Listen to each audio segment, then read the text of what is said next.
Pinag-aaralan na ng Malacanang ang ipapalabas na executive order na tutugon sa kapakanan ng coconut farmers.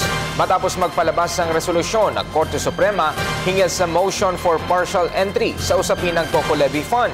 Ayon kay Presidential Spokesperson Edwin Lacierda, nakatakdang magsagawa ng pulong para sa bubuuing executive order.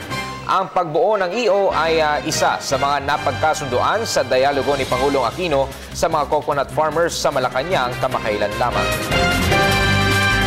Sa Supreme Court at inaksyonan kaagad yung motion for partial entry. We're looking now at the EO.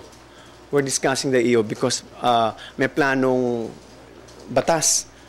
May plano yung EO. Yung EO was dependent on the judgment of the motion of partial entry. So, tinitingnan ngayon, magkakaroon siguro ng pagpupulong doon sa paggawa ng EO.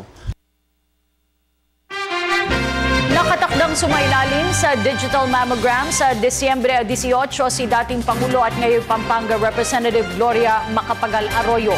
Ito ay matapos aprubahan ng Sandigan Bayan ang hiling ng mambabatas.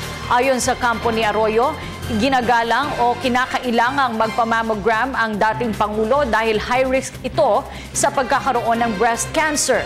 Inirekomenda din ng doktor nito na si Dr. Teresa Lopez na taon-taon ay dapat sumailalim sa mammogram si Arroyo.